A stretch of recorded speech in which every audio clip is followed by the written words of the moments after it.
शुभ संध्या सभी को। बहुत दिन से आपसे रूबरू नहीं हुए हैं, तो मेरा ऐसा मानना है आप बेहतर होंगे और बेहतर बनने का प्रयास करेंगे, यही मेरी शुभकामना है। और आप सभी से अनुरोध है कि जो आप क्लासेस पढ़ रहे हैं तो इसमें एक कमेंट सेक्शन आता है, उसमें कुछ ना कुछ लिख दिया करें। उससे क्या होता है, मेरा उत्साह बना रहता है। ऐसा केवल अनुरोध है, ठीक है। मानना ना मानना आप पर निर्भर करता है, ठीक है। चलिए आते हैं आज की क्लास पर। जो पिछली क्लासेस है उसमें हमने पढ़ा था पूर्व मध्यकाल के बारे में। पूर्व मध्यकाल अर्थात 8वीं से लेकर 12वीं शताब्दी या 800 से लेकर 1200 ईस्वी के मध्य के कालखंड में।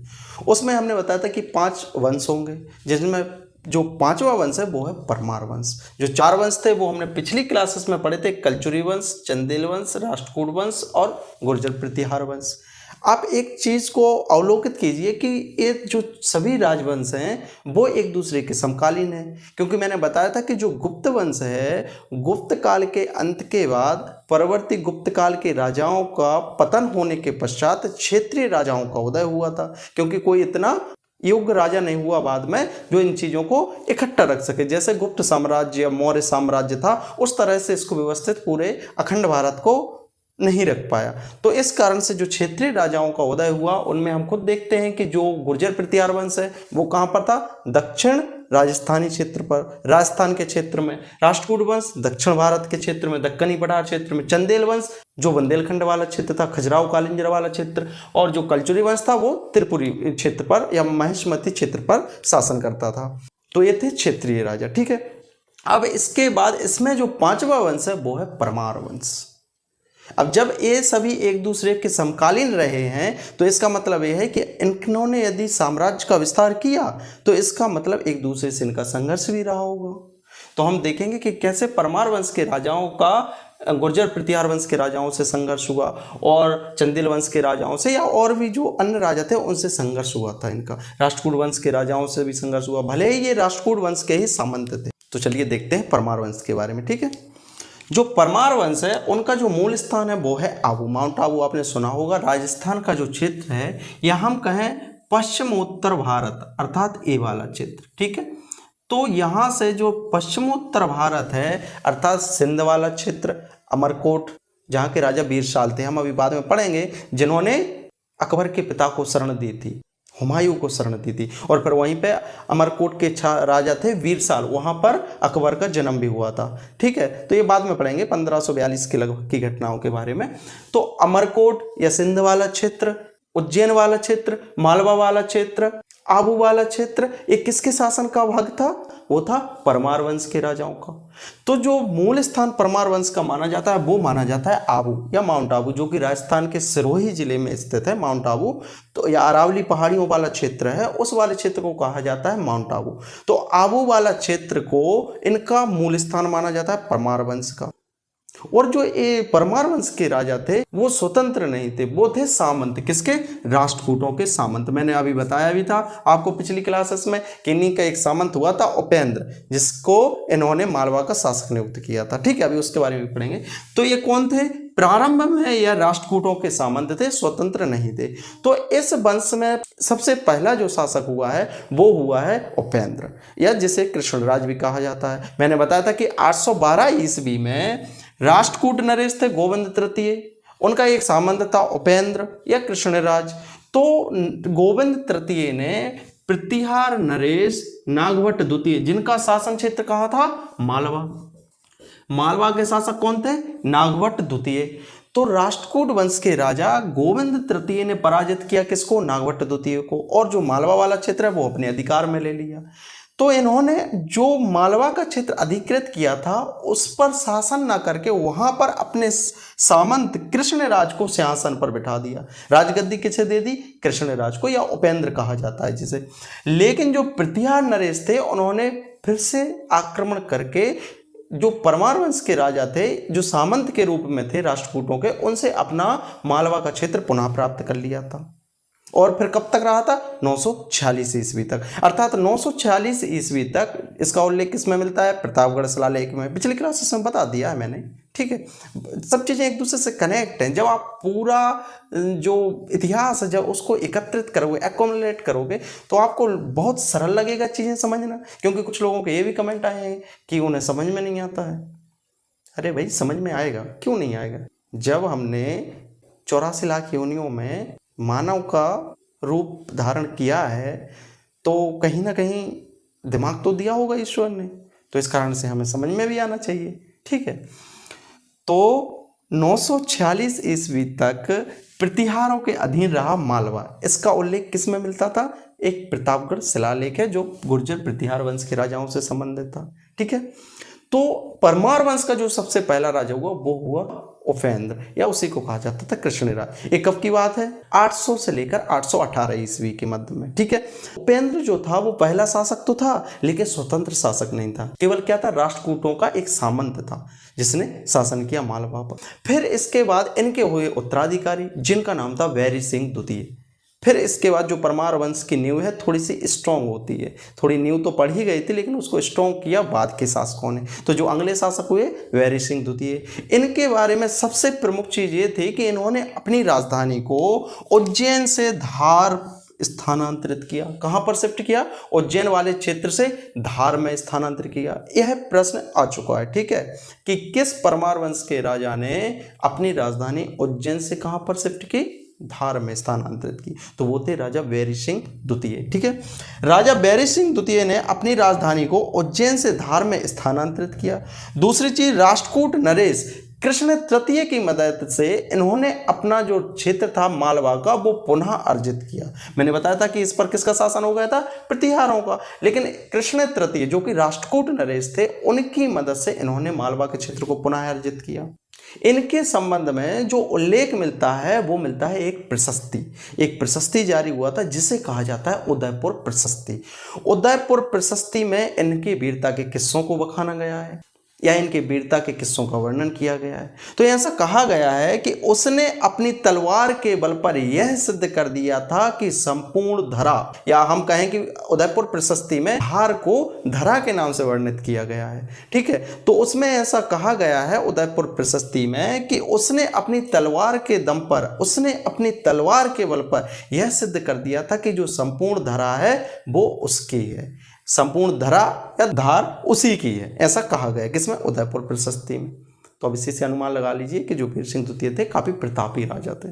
इनका जो शासनकाल चला वो तो अधिक नहीं चला, मात्र 2 वर्ष, 946 से लेकर 948 ईस्वी तक इन्होंने मात्र 2 वर्ष तक शासन किया। लेकिन इनके बाद इनके पुत्र बनते हैं शासक, कहाँ के? मालवा के, जिनका नाम था सियक द्वितीय।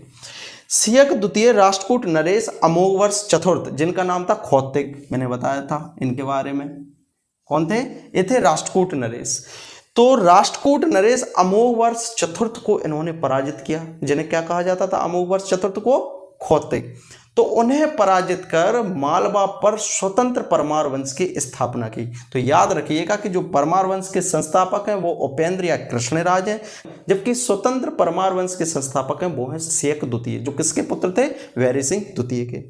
तो सियक द्वितीय ने अमोघवर्ष चतुर्थ खौतिक को परास्त कर, जो किस वंश के थे? राष्ट्रकूट वंश के। एक्चुअल में ये सामंत थे राष्ट्रकूटों के ही, लेकिन जब शासन की बात आती है, जब साम्राज्य की बात आती है, तो जब भाई भाई को नहीं देखा गया था पिछली क्लास में, तो फिर तो राजा को क्यों देखेगा? सामंत थे, मौका मिला, निपटा दिया। समझ रहे मेरी बात को? तो सियक द्वितीय ने अमोघवर्ष चतुर्थ को परास्त कर मालवा को पुनः अर्जित किया और फिर यहाँ पर स्वतंत्र परमार वंश की स्थापना की। सियक द्वितीय जब राजा बने तो उन्होंने अपने साम्राज्य का विस्तार किया, और साम्राज्य का विस्तार जो माना जाता है वो उत्तर में झालावाड़ अर्थात पश्चिमोत्तर भारत, दक्षिण में ताप्ती नदी मुल्ताई बैतूल वाला क्षेत्र, पूर्व में भेलसा अर्थात विदिशा वाला क्षेत्र, तथा पश्चिम में साबरमती नदी जो कि गुजरात वाले क्षेत्र में है। तो उत्तर में झालावाड़, पश्चिम में साबरमती, दक्षिण में ताप्ती और पूर्व में भेलसा अर्थात विदिशा वाले क्षेत्र तक इनके साम्राज्य का विस्तार था। सियक द्वितीय ने 948 से लेकर 972 तक शासन किया मालवा वाले क्षेत्र पर, प्रमुख रूप से धार और उज्जैन वाले क्षेत्र में। ठीक है, फिर इनके बाद जो इनके पुत्र होते हैं वो इनके उत्तराधिकारी बनते हैं। इनके पुत्र होते हैं 2, जिनमें सबसे पहला है वो है बागपति मुंज और दूसरा होता है सिंधुराज। तो मैंने बताया कि 972 ईस्वी के पश्चात अर्थात सियक द्वितीय के पश्चात जो परमार वंश का उत्तराधिकारी होता है धार में, मालवा में, वो कौन बनते हैं राजा? वो बनते हैं बागपति मुंज। तो तो यदि शुरुआत से ही देखें कि ये लोग किसके सामंत थे, राष्ट्रकूट वंश के राजाओं के, और जो अंतिम राष्ट्रकूट वंश का राजा था वो कौन था, कर्क द्वितीय। कर्क द्वितीय को परास्त किसने किया था, तैलभ द्वितीय ने, जो किस वंश के राजा थे, चालुक्य वंश के राजा। तो तैलभ द्वितीय ने कर्क द्वितीय को परास्त करके राष्ट्रकूट वंश का अंत कर दिया था, क्योंकि कर्क द्वितीय ही अंतिम राजा थे राष्ट्रकूट वंश के। और जो परमार वंश के राजा थे वो किसके सामंत थे, राष्ट्रकूट वंश के राजाओं के सामंत थे। भले ही बाद में स्वतंत्र हो गए थे, लेकिन कहीं ना कहीं सहानुभूति तो उनसे रही। तो इस कारण से जो तैलभ द्वितीय थे चालुक्य वंश के राजा, जब इन्होंने इस पर आक्रमण किया तो फिर तैलभ द्वितीय के साथ युद्ध हुआ बागपति मुंज का। बागपति मुंज ने 6 बार युद्ध किया और 6 बार हराया। किसको, तैलभ द्वितीय को। किस वंश के राजा, चालुक्य वंश के राजा तैलभ द्वितीय को। लेकिन 7वीं बार इन्हें तैलभ द्वितीय पर आक्रमण करने के लिए गोदावरी नदी को पार करना पड़ा। और इस दौरान इनके एक मंत्री थे या अमात्य थे जिनका नाम था रुद्रादित्य। उन्होंने इसके लिए इन्हें रोका कि आप गोदावरी नदी पार करके उस पार मत जाइए, वहां पर चढ़ाई करना अधिक कठिन है। लेकिन इन्होंने उसकी सलाह की उपेक्षा की, अपने मंत्री की सलाह को ना मानते हुए एक गोदावरी नदी को पार करके किस पर आक्रमण किया, तैलभ द्वितीय पर। और इस कारण से ये वहां पर बंदी बना लिए गए और फिर इन्हें अंत में मृत्युदंड दे दिया गया। ये कब की बात है, यह है 998 ईस्वी की बात, अर्थात 972 से लेकर 998 ईस्वी तक कौन शासक रहे, बागपति मुंज।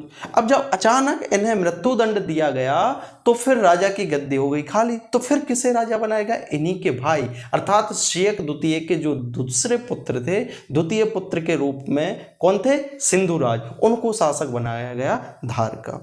और जो बागपति मुंज थे इन्होंने एक झील का निर्माण करवाया, कहां पर, धार में, क्योंकि इनकी धार तो राजधानी थी, धार तो इनका राजधानी क्षेत्र था, शासन का क्षेत्र था। इसलिए धार में एक मुंज सागर, स्वयं के नाम पर मुंज सागर झील का निर्माण करवाया गया। ये प्रश्न भी आ चुका है कि मुंज सागर झील कहां पर स्थित है, तो वो कहां पर है, धार में।